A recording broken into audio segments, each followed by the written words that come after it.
Dr. Laura Padilla Walker, recently promoted to associate professor in the School of Family Life, earned her PhD in developmental psychology from the University of Nebraska at Lincoln in 2005. Her primary research interests include the role of socialization on adolescents' positive development and the parent-child relationship and positive development in emerging adulthood. She's a primary investigator in the BYU Flourishing Families Project and Project Ready, both of which give her the opportunity to mentor many undergraduate and graduate students. Dr. Walker has published numerous journal articles in the areas of proactive parenting, the bidirectional nature of the parent-child relationship, the development of prosocial behavior, the role of media on positive development, and effective parenting during emerging adulthood. At BYU, she teaches Introduction to Human Development, Adolescent Development, and Moral Development. Dr. Walker's hobbies include reading, running, and cooking. We're pleased to welcome Dr. Walker's husband, Chris, on the stand with her today. The Walkers have 2 children. Dr. Walker.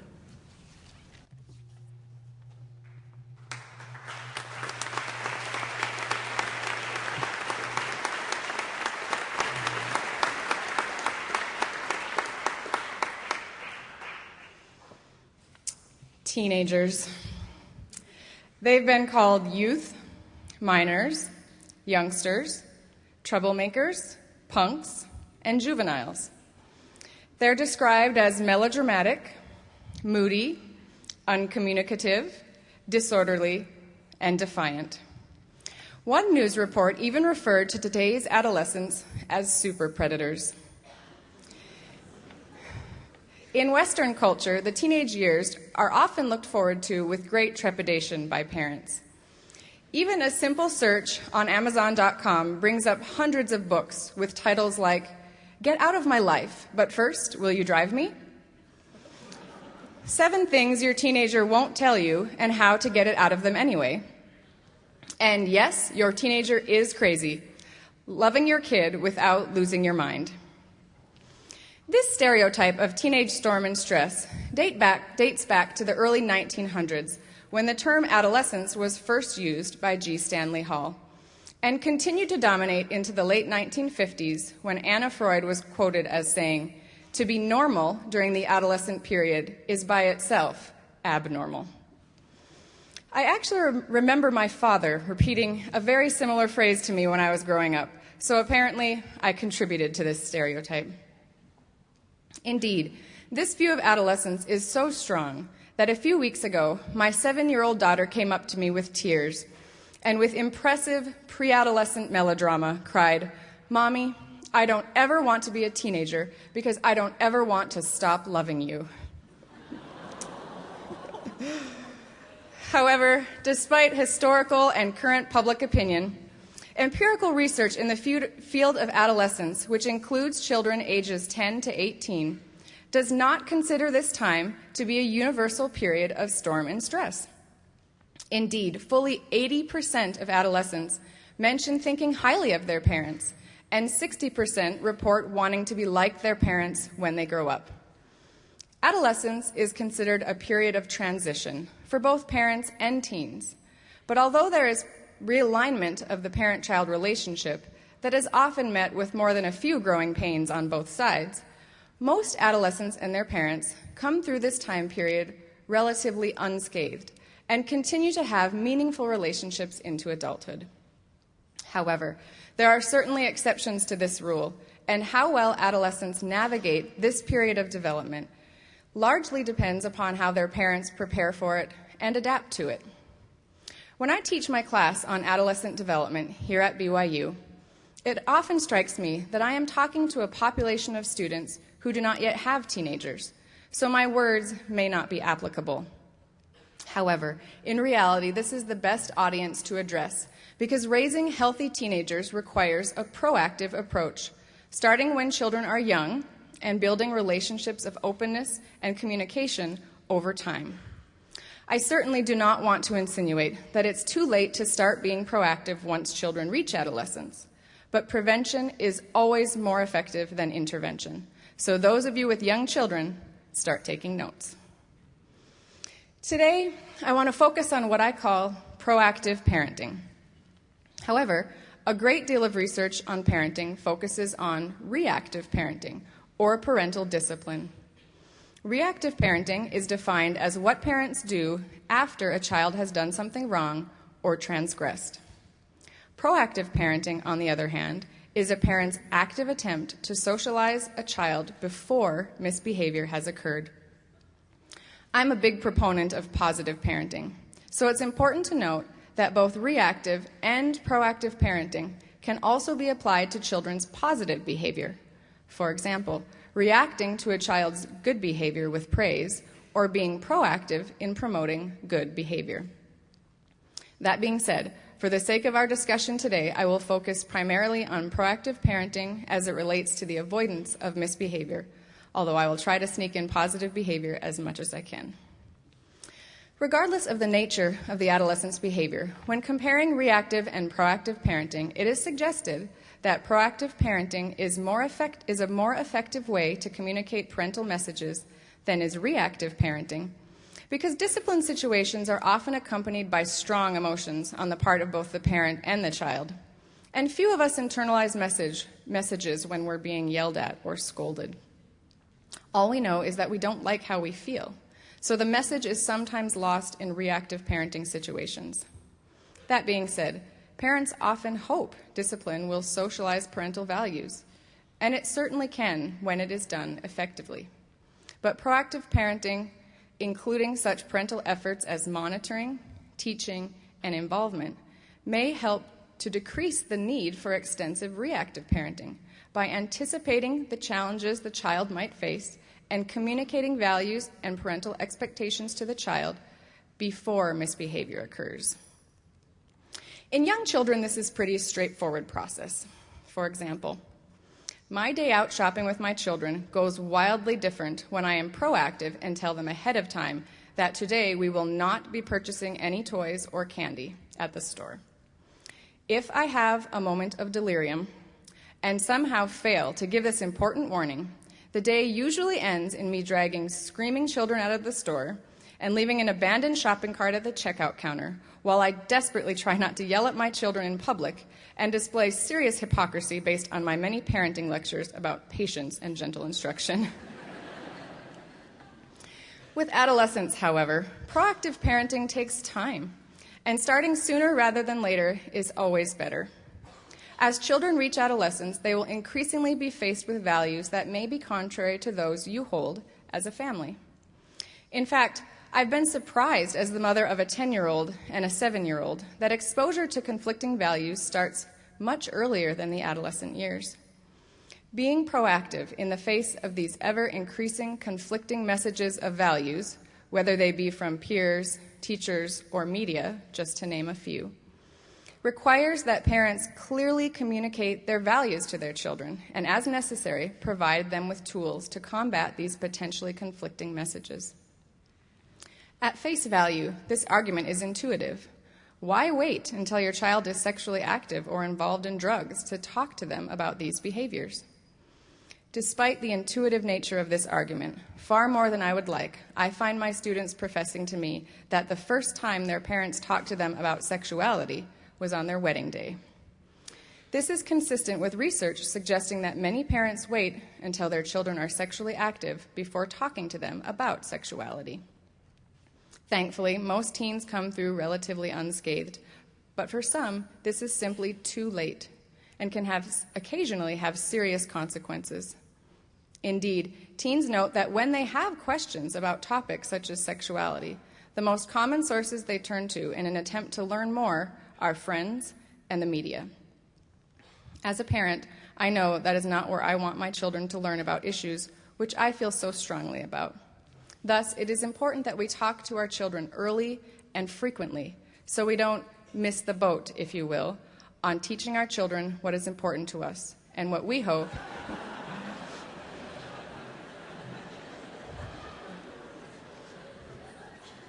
and what we hope will also be important to them. Now that I've hopefully convinced you that proactive parenting is important, I would like to discuss 3 common proactive parenting practices I have identified in my research. The first is called cocooning. This is the most restrictive form of proactive parenting and is typified by parents who try to protect or shelter their children from any source outside the family that poses a potential threat. Examples of cocooning include forbidding certain television shows or not allowing children to hang out with particular friends. In one study I conducted, I asked mothers how they would respond if their child had a friend who behaved in a way that was not consistent with family values. One cocooning parent said, "I would probably separate them and say, no more hanging out with that person. It wouldn't be gradual, working to pull them away. It would be point blank. You aren't hanging out with that person anymore." A second approach to proactive parenting is called pre-arming and involves a parent's active attempts to socialize values by providing some strategy or advanced arming with which to combat conflicting messages. This strategy is common among minority parents who know their children will be faced with discrimination, or by parents who feel their values are threatened by society and may include talking and discussion about specific situations adolescents might encounter. However, pre-arming is varied and can also be characterized by seemingly benign, value-laden comments we make as parents. For example, the other day my daughter saw a picture of one of her favorite cartoon characters who happened to be very skinny and a bit immodestly dressed. And she commented, "Wow, Mom, that girl needs some clothes and a sandwich." In addition, a few weeks ago when my family was visiting Las Vegas, as we left, my son was saying goodbye to all the sights of Vegas as we passed them. He said, "Goodbye, M&M World. Goodbye, Bellagio Buffet."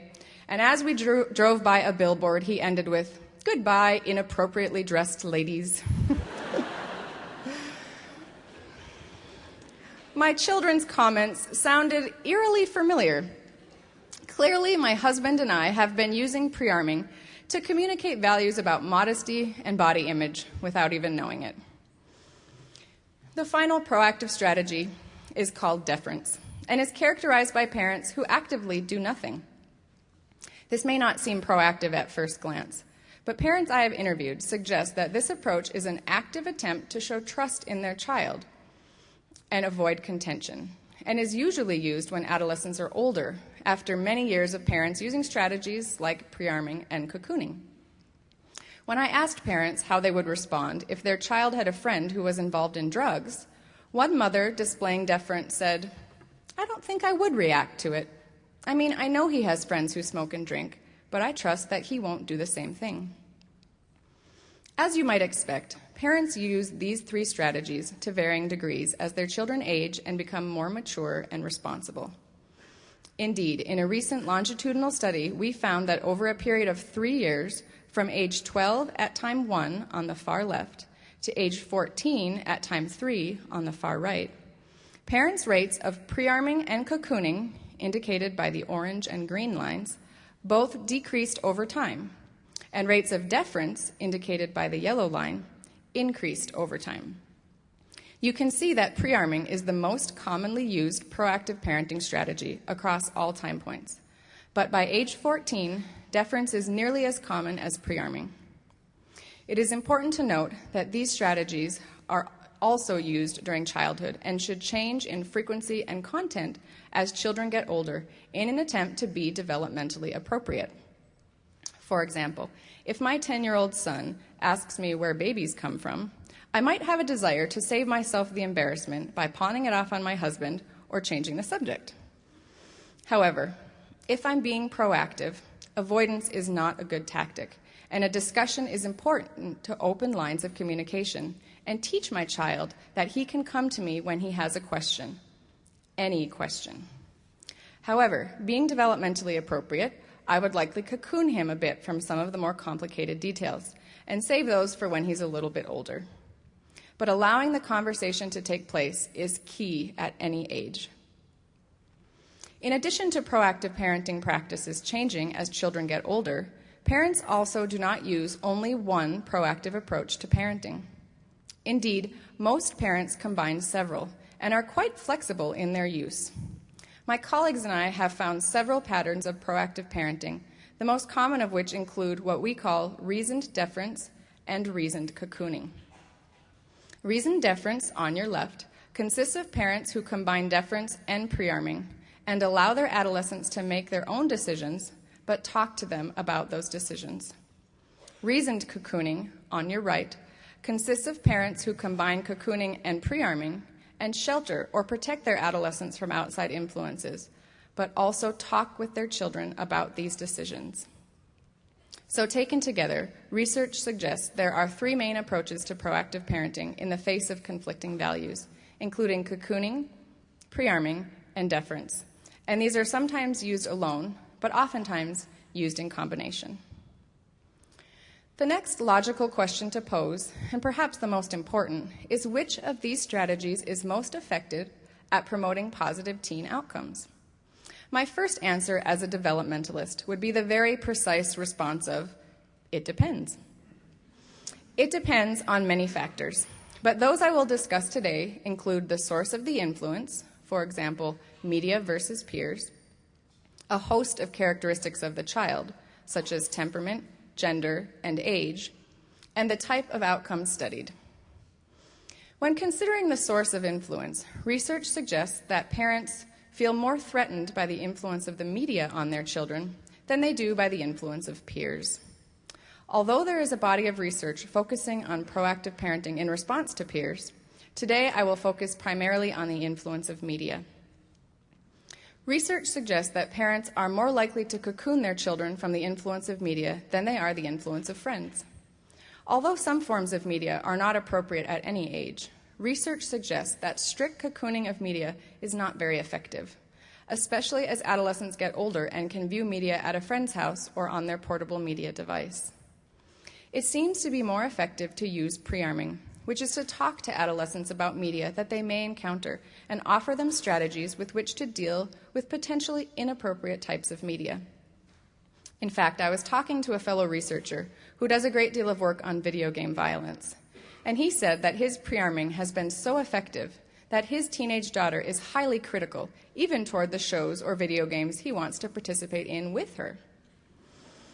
This example highlights the strong influence of that pre-arming can have on children, but also raises the issue of the potential benefit of parents engaging in media with their teens.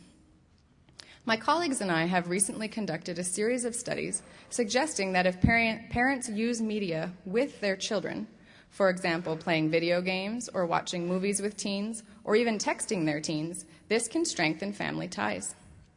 We have speculated that engaging in media as a family creates opportunities in which pre-arming can occur by providing a platform for parent-child conversation about media content.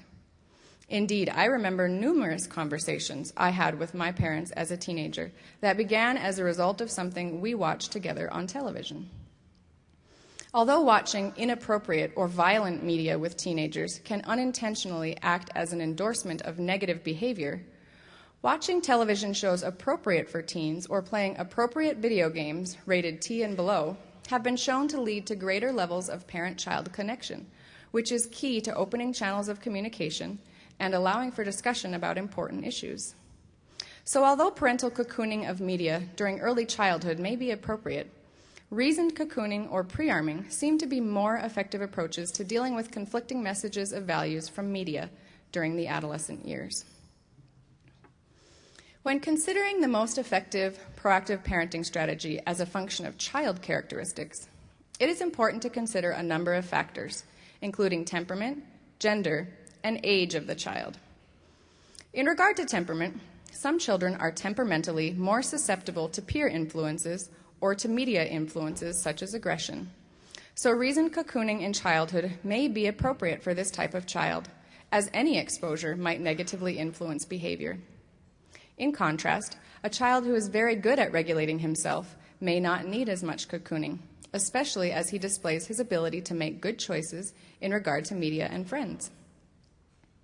When considering gender, we have found that proactive parenting as it relates to media in particular is differentially effective for boys and girls. For example, playing appropriate video games with girls seems to be an effective proactive strategy, likely for all the reasons previously mentioned. But co-playing has less impact on boys. In addition, texting and calling on cell phones is related to a host of negative outcomes for girls, but not so much so for boys. So parents may need to be especially proactive in regard to cell phone use with their daughters. The effectiveness of each strategy is also dependent upon the age of the child. Although I will be discussing age in numbers, it is worth mentioning that developmental age is probably more accurate for parents to use as a gauge than is chronological age, because each individual child, regardless of age, will develop on his or her own personal timetable. It is possible that the age ranges used in research do not apply to each practical situation. So please keep that in mind as we discuss age. One study I would like to highlight focused on early adolescence, around age 11. In this study, we found that the most common proactive parenting practices were pre-arming, reasoned deference, reasoned cocooning, and deference. We examined these 4 practices in relation to numerous adolescent outcomes. Our results suggested that any strategy that contained pre-arming seemed to be positively associated with healthy outcomes for early teens. For example, as you can see from the top 2 rows of this table, we found that mothers and fathers who used pre-arming, reasoned deference, or reasoned cocooning all had adolescent children with higher levels of empathy and self-regulation than did parents who used deference alone. As you can see from the bottom 2 rows of the table, we also found that mothers who used these 3 strategies had teens with lower levels of depression and delinquency than those who used deference alone. In other words, whether parents allowed their early teens more autonomy or whether they sheltered their children a bit more did not seem to matter as much as whether or not parents combined these strategies with discussion about potential influences. This is likely because as parents have open conversations with their teens about value-laden topics, parents are not only communicating values, but are also hopefully allowing their children to engage in dialogue that will impact both moral reasoning abilities and feelings of self-generation.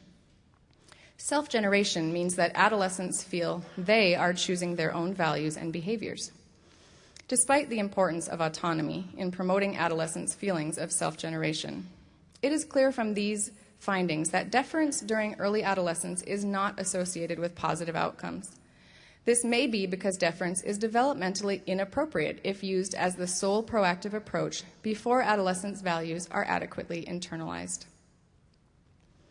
Another study I would like to highlight focused on middle adolescence, about age 14, and examined different outcomes than the study just discussed. So while I will still be highlighting the role of adolescent age, contrasting these 2 studies also raises an important issue of differential effectiveness of proactive parenting as a function of the outcome measured. For example, compliance and independence are very different outcomes. If I'm interested in compliance from my child, I might use a very different approach than if I'm interested in fostering independence. One outcome that I believe is key to examine in relation to proactive parenting is the development of personal values, or the internalization of values. If proactive parenting is an attempt to avoid misbehavior in the face of potentially conflicting values, then being proactive is one way that we as parents, leaders, or teachers attempt to promote family or societal values in our children. Examining the development of adolescent values is an important avenue of research because many of us believe that values are reflected in behaviors, and parents often go to great lengths to socialize positive values in their children. Values are defined as broad, stable goals or motivational constructs that communicate what is important to an individual. For example, one might value being kind and honest to those around them, which researchers term benevolent or prosocial values.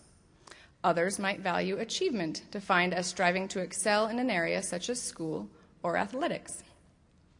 There are many different types of values, and not all of them are positive. For example, values of power or hedonism are usually fairly self-centered, and in isolation of other more positive values are not as frequently socialized by parents.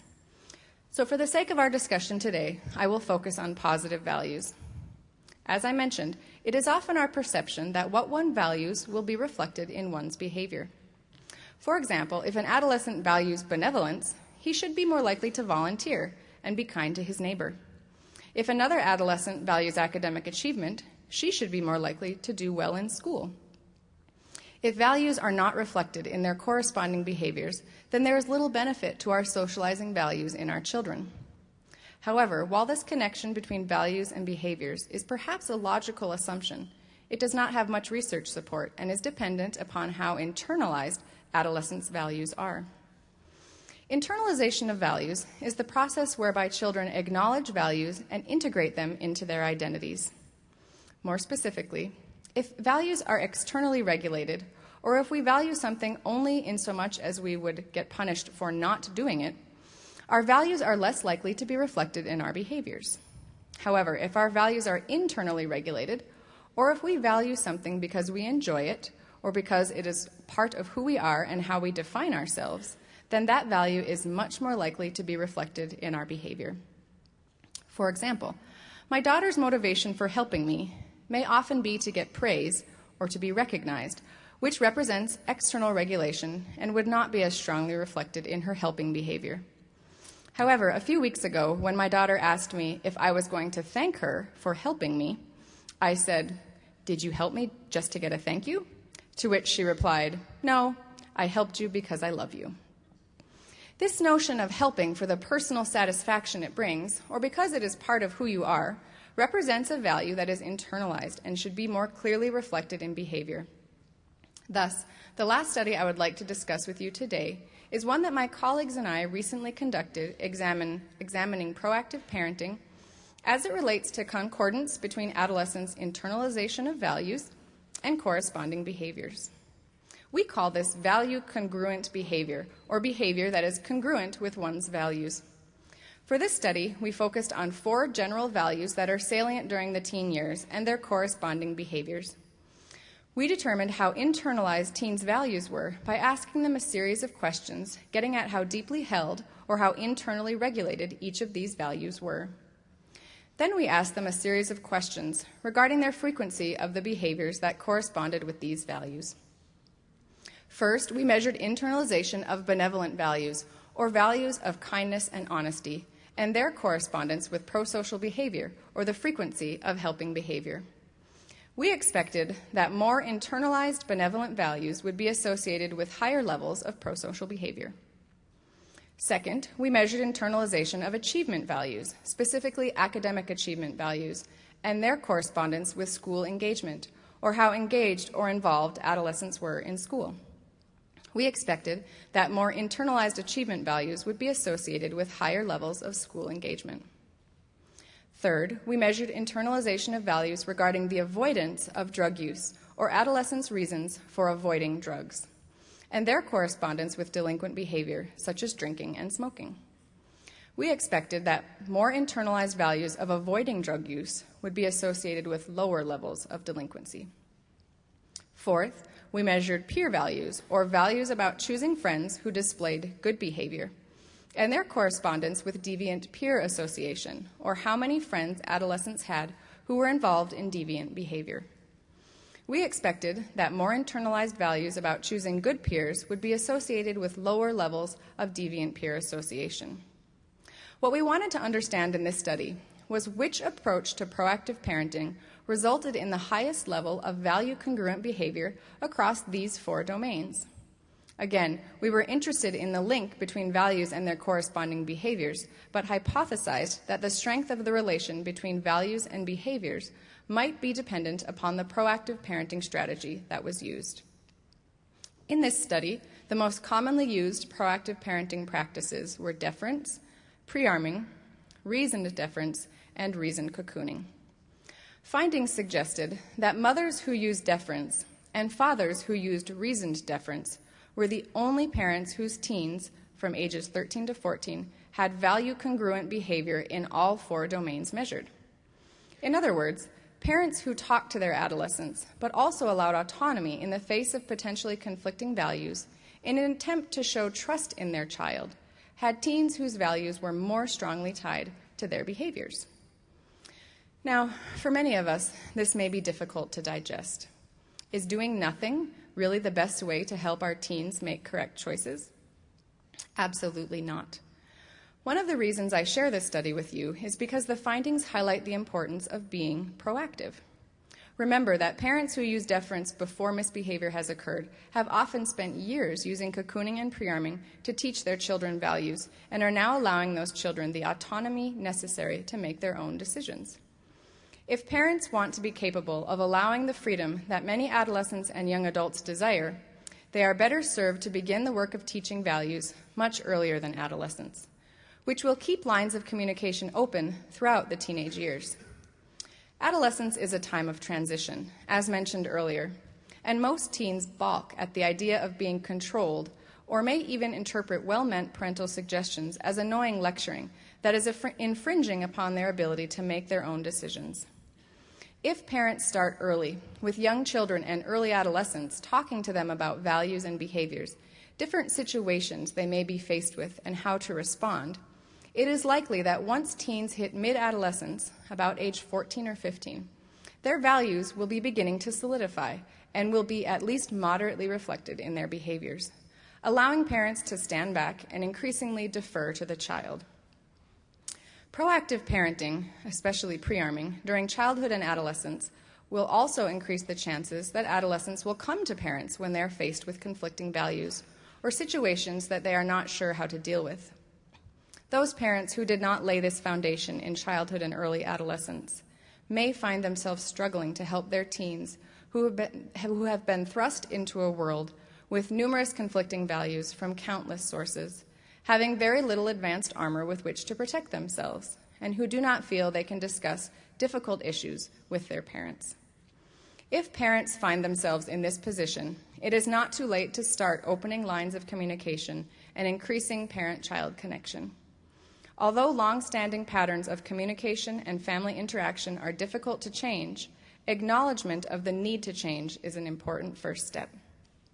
That being said, ideally, we need to be diligent in talking to our children and opening lines of communication early, so that when teens hit mid-adolescence, we can allow them appropriate levels of autonomy and encourage them to use their agency to make good choices. Remember, deference was not a developmentally appropriate choice for early adolescence, but current research suggests that by mid-adolescence, increasingly allowing teens to make their own decisions and keeping lines of communication open results in the most consistent pattern of value-congruent behaviors. It's important to note, however, that when given autonomy, not all children will make good choices. Many of us are all too aware that despite our best efforts, our children continue to make poor choices. Even proactive parenting is not a fail-safe approach, and although I can share with you what research suggests is the most effective for teens on average, clearly there are individual situations that require special measures. Thus, taken together, we can conclude that the most effective approach to proactive parenting is a flexible approach that may change depending on the source of influence, on the individual child, and on the type of outcome being measured. Regardless of this complexity, I would also hope that parents who proactively lay the groundwork for open communication and continued strong relationships with their children will find themselves less frequently referring to their teens as uncommunicative, disorderly, and defiant, and will more frequently find themselves using adjectives such as cooperative, communicative, and trustworthy. As I wrap up for today, I would like to close by applying the principle of proactive parenting to our lives more generally. Regardless of what stage of life each of us is in, being proactive can benefit us in many ways. As I mentioned earlier, even those who do not yet have children benefit from knowing the importance of being proactive parents in the future. But individually and spiritually, being proactive is also essential to our successful progression. For example, if I know that I have a tendency to eat an entire plate of cookies in one sitting, it might be wise not to bake them in the first place, or to proactively decide to give a portion of them away as a service to someone else and to myself. More seriously, many sinful patterns can be avoided by being proactive against the influences of the adversary. This may mean avoiding situations and individuals who you know will put you in harm's way, whether that be a friend, a roommate, particular types of people, or an empty room alone with your fiancé. Avoiding our own personal pitfalls requires that we are aware of them and willing to face them, just as helping our children to avoid their pitfalls requires that we take the time to get to know our children and their vulnerabilities. Anticipating vulnerability and taking the necessary precautions before serious sin occurs is always easier than repenting afterward. Counsel to be prepared both temporally and spiritually is not something that we are unfamiliar with in the church, and being self-reliant in these ways requires us to be proactive. I would consider that being proactive should be likened to putting on the whole armor of God. Put on the whole armor of God, that ye may be able to stand against the wiles of the devil. For we wrestle not against flesh and blood, but against powers, against the rulers of the darkness of this world, against spiritual wickedness in high places. Wherefore take unto you the whole armor of God, that ye may be able to withstand in the evil day, and having done all, to stand. Whether we apply this principle to ourselves or help to provide our children with these tools, this proactive approach helps us and our children to stand strong in both temporal and spiritual situations.